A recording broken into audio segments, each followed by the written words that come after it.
So we're doing the infiltration. So just a background of, this is showing a transperineal prostate biopsy technique using the biopsy guide by Civco. So we'll see how the word pivot becomes relevant because it's allowing us to pivot the needle angle that it goes in. And then sort of the why do we do this? So, the standard, the technique that many urologists learn, the transrectal prostate biopsy, comes at a cost when up to 1 to 2% of cases, or 1 to 2% reported rate of infection with a transrectal biopsy.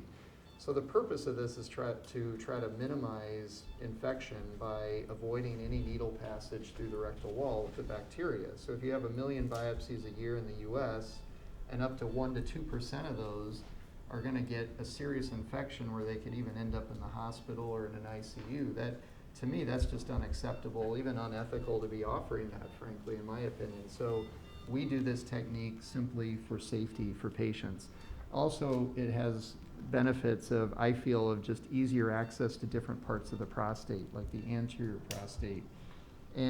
But critical to this technique is using a guide that aligns the needle with the array. You need a biplanar ultrasound probe, but you really need to be able to keep the needle in line with that. Yep.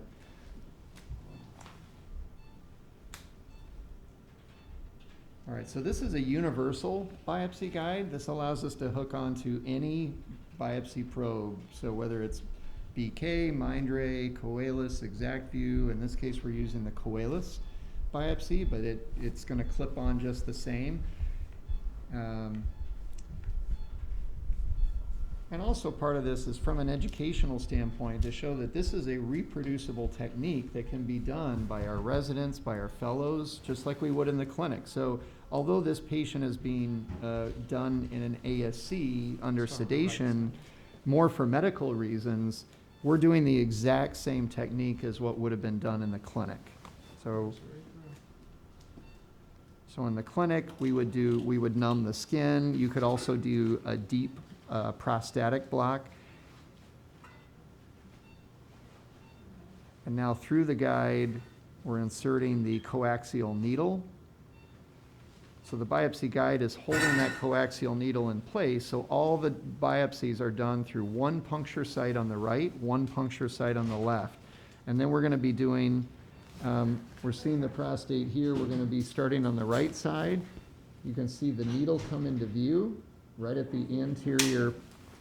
So we're on that was an apical bite, yep, right medial. And now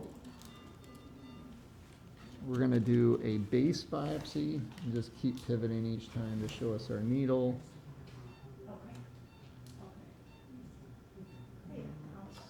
There we go. So this one will enter the prostate, and that's our base biopsy. Keep moving a little bit. A little bit of, yep, feeling it. And then just with a slight rotation of the wrist, now we get a more lateral position on the prostate. We see the levators, the rectum, the prostate. Needle coming through into the peripheral zone, right where we want it. You can even see the track that's left behind.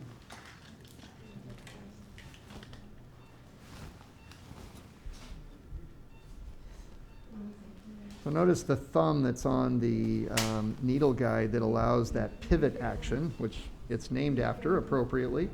So allowing to pivot up and down to help guide that needle.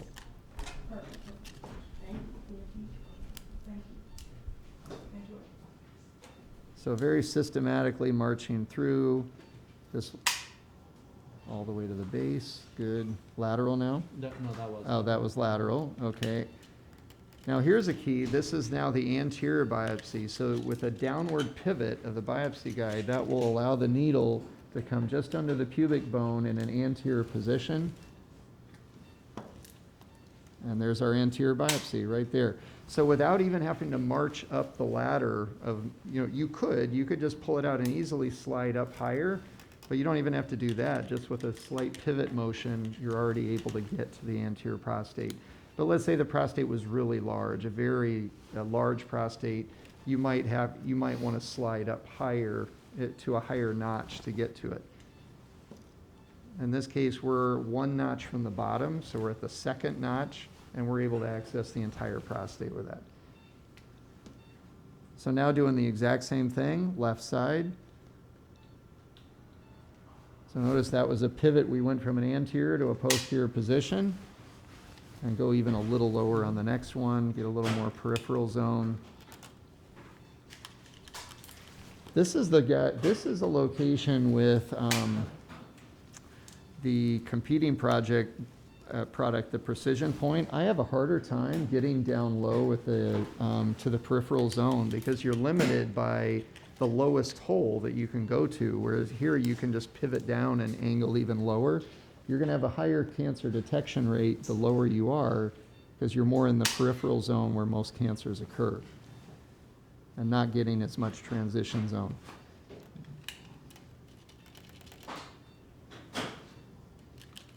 There we go. Good position, right to the base.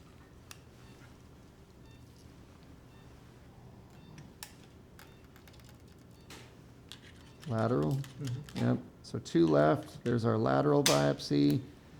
And then you're going to see the pivot action again as we downward pivot of the thumb deflects the needle upward.